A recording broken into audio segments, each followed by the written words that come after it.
an idea I just had watching an architectural documentary series that I think would be really fun. As a designer and builder myself, I'm aware that roughly 80% of my creativity is condensed into less than 20% of my client base, the typical 80-20 rule. And I'm also aware that it is the mediocre thinking, the conservative thinking of many clients, the lack of imagination, the basic request to fit into the neighborhood, that leaves stunning design possibilities just unexplored 95% of the time. And so here's a way to get around that. It's unlikely to find a given client that wants an extreme expression of a given trait. However, just about all of us delight in the extremes, pushing the envelope of how things can go. Even a very wealthy family, that spends $1 billion on a house is not likely to push the extremes of, say, water. But here's a possibility. Form a consortium of, let's say, 10,000 people. Now, if 10,000 people each spend $1,000, we're looking at $10,000. But if 10,000 people spend,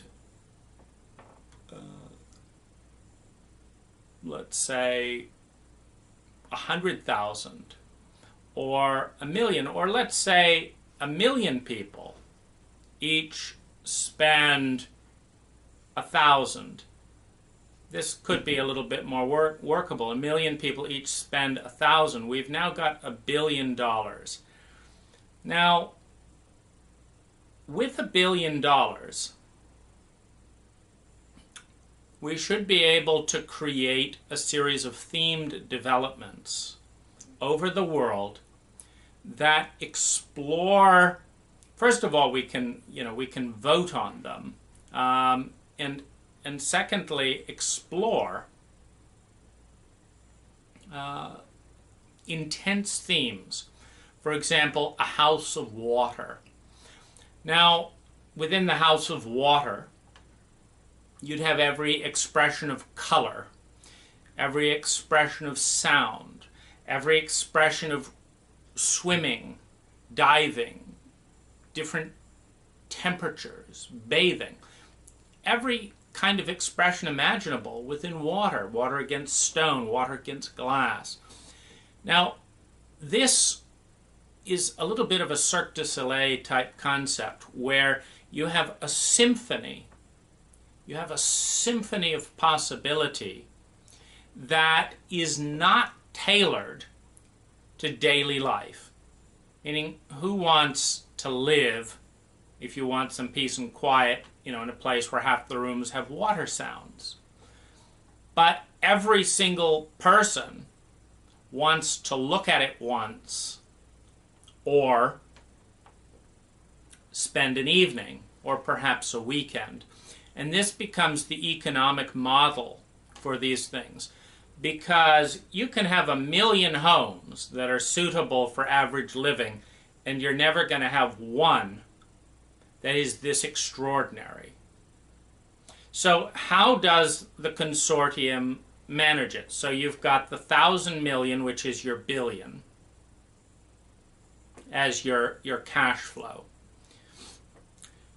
Number two, you've got award-winning designs based on theme with a simple majority vote, meaning that whoever gets the most votes of any architect, we have competitions, whoever gets the most votes within the 1,000,000 people, that's who gets to do that theme. And there are themes for water. There are themes for rock. There are themes for light. There are themes for air. Well, we've got air, there's themes for fire. So let's say that's a reasonable starting point. I just watched this design on the wall house, and it's about all these different moving walls, living walls, glass walls, door walls, changing spaces. This is a theme of wall. It's not particularly spectacular because it's built for one family with one budget, and again, they're living there for a long time. But what this allows us to do is create a phenomenal type of environment that is 10 times more interesting than anything you're going to get with the current architectural models. So that's the first principle. The second principle is then the unfolding. So it starts with laying out at least 20 homes. And this is the possibility that you get. At least 20 homes or 20 architectural spaces that can be used for a variety of things. Now we look then at, this is the funding. We've got the $1 billion funding. And we've got two models. We've got the capacity to stay in a timeshare. So this is the equity, the return on investment. So first of all, it's just fun to vote. So what's the value for me as one of the million who's put up $1,000, or the 100,000 who's put up $10,000? And those could be two different blocks of people. But what do I get as a client, as a participant in this project? Well, the first thing that I get is the chance to see amazing architecture that otherwise is not going to exist anywhere on the planet.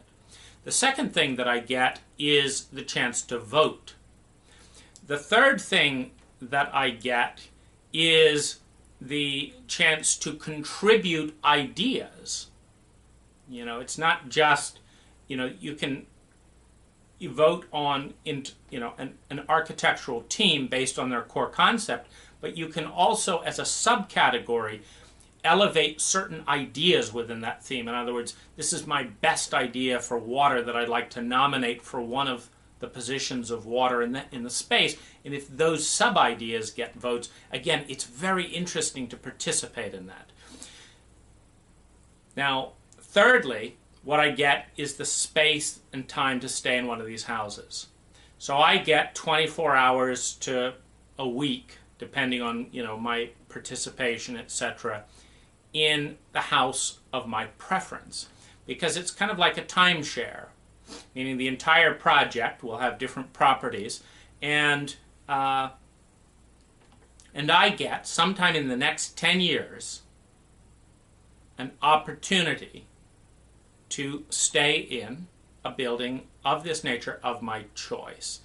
That's the next thing that I get. Thirdly, I get a possibility of return on investment, because once the most phenomenal building of a given type is generated along these lines,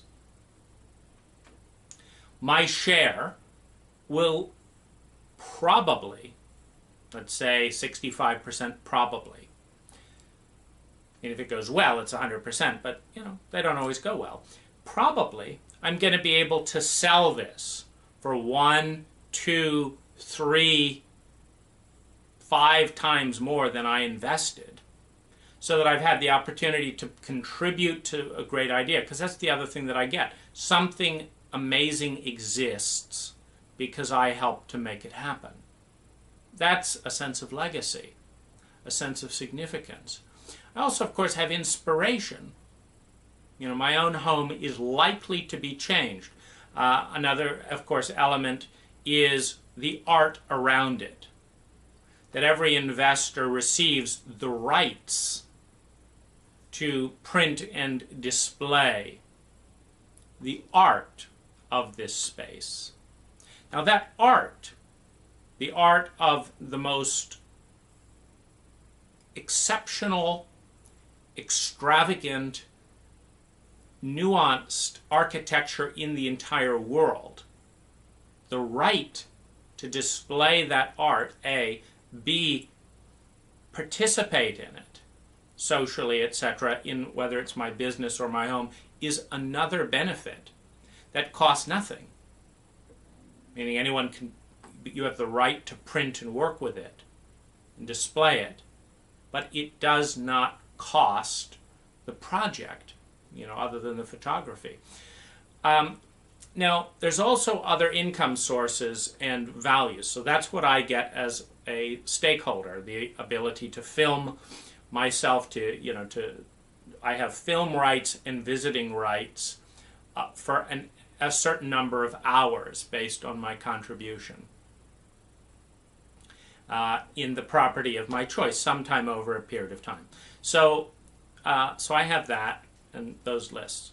Now, what are all the funding sources for these properties? Well, first of all, they can be leased to make films. Films don't usually build, let's say, a $200 million home. And we're going to be looking at building anywhere from $300,000 projects that are very low budget, but that do something that has never been done anywhere in the world. For example, if you build in the Philippines, where there is high unemployment and rates of roughly $1 an hour, you can build the most exceptional piece of architecture, number one, employ and provide work for local population, number two. $300,000, you can have something unique. That is unique in the way it was built. Let's say you work and create the biggest collection of children's Christian art.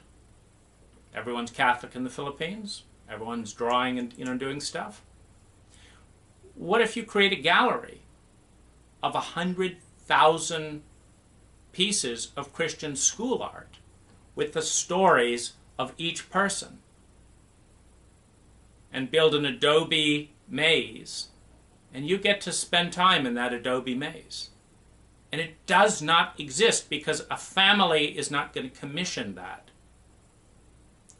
But it can be commissioned on the basis that it should exist and for no other reason. That's incredible. And an example that it does not have to be about money. You can create the biggest recycled house on the planet that is about beauty and ecology and is 100 rooms, a hotel, a swimming pool that is recycled, a garden that is recycled, a shipping container complex that is recycled, windows that are recycled, stained glass that is recycled. You can have the biggest recycled hotel, and that can fit within a less than $10 million to $20 million budget of our $1 billion. And at this point, your share in the project can be very minimal. You invest $100, you vote.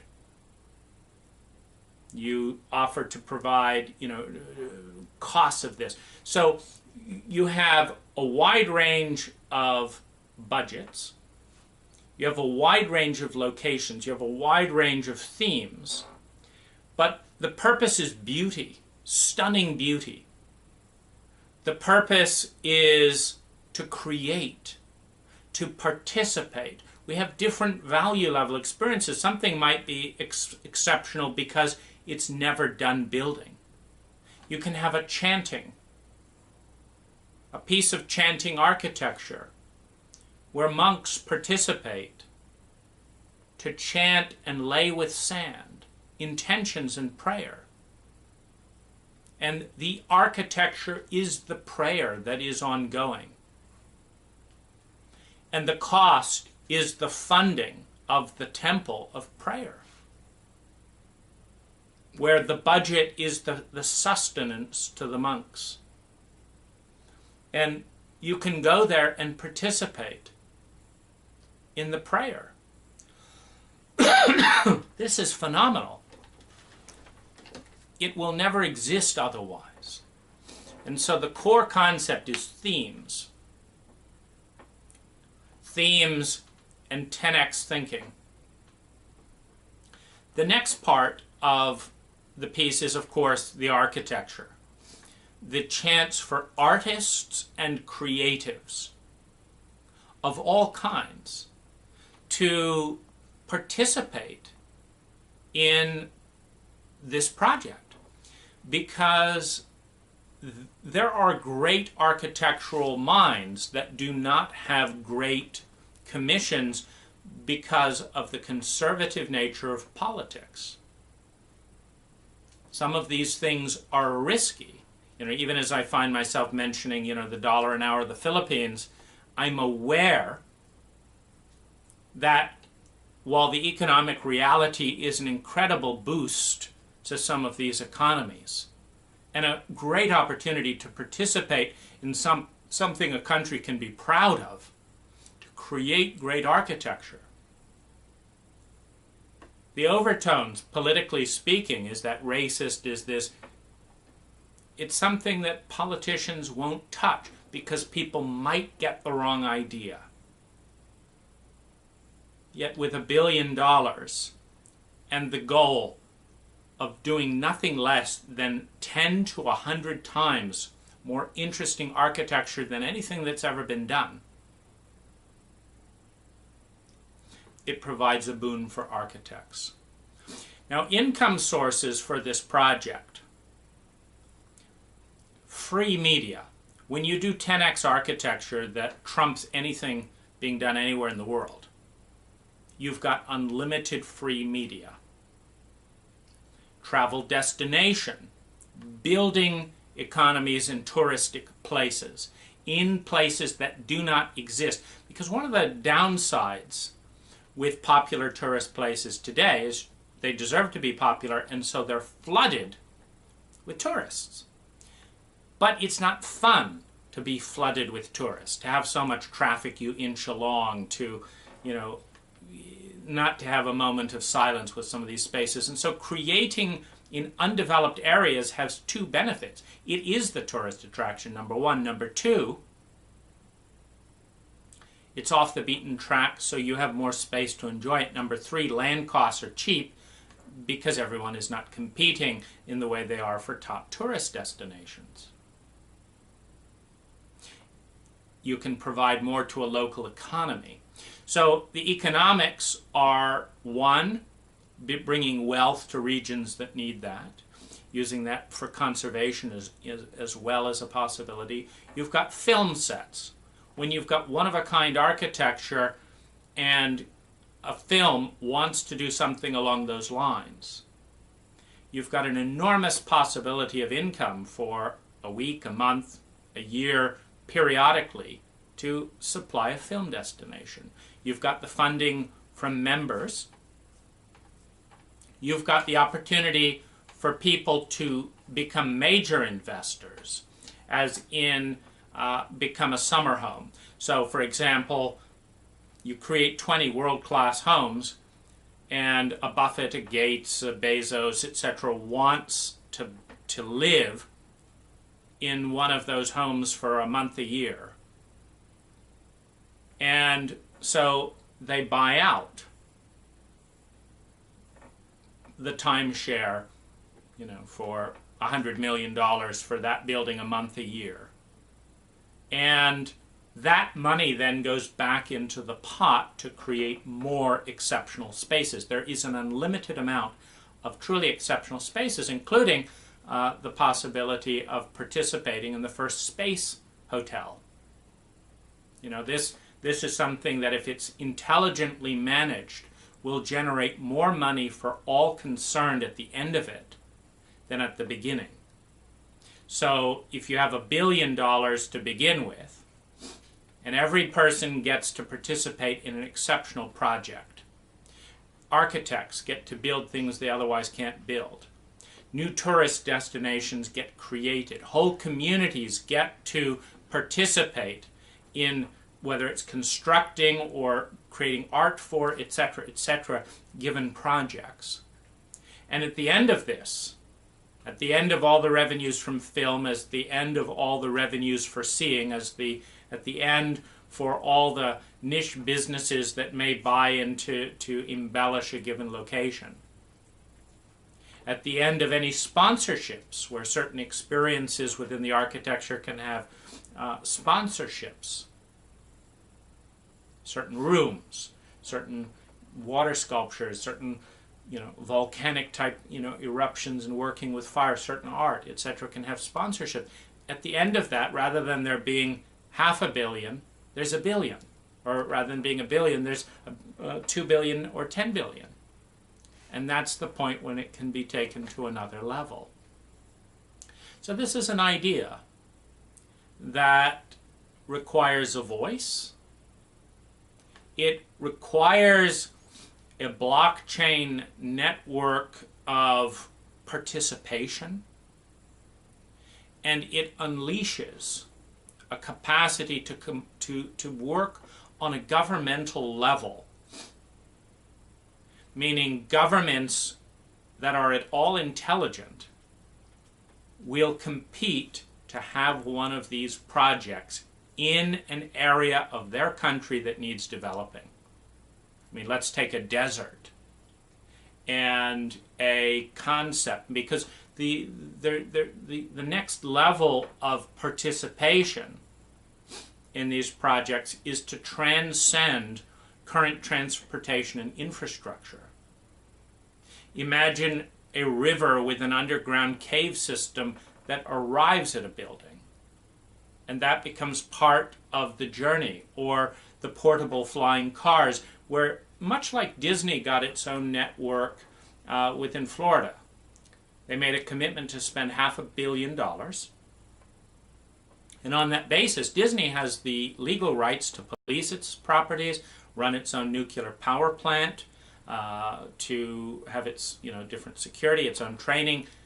Florida stays out of Disney World. Now they have to agree to move, to be good citizens with that role. But Disney can start its own nuclear power plant and run it itself within state charter. So you have that kind of possibility to create something truly exceptional, where the entire process is amazing. From the way you go there to the services that can conglomerate around the experience, to, and I'm talking, for example, in the firehouse. How about a menu by a world-class fire chef in which every dish is served on fire? And it's just for you and your family. And it's a $10,000 night in one of the most exceptional buildings around. So there's a lot of leeway to fine-tune this.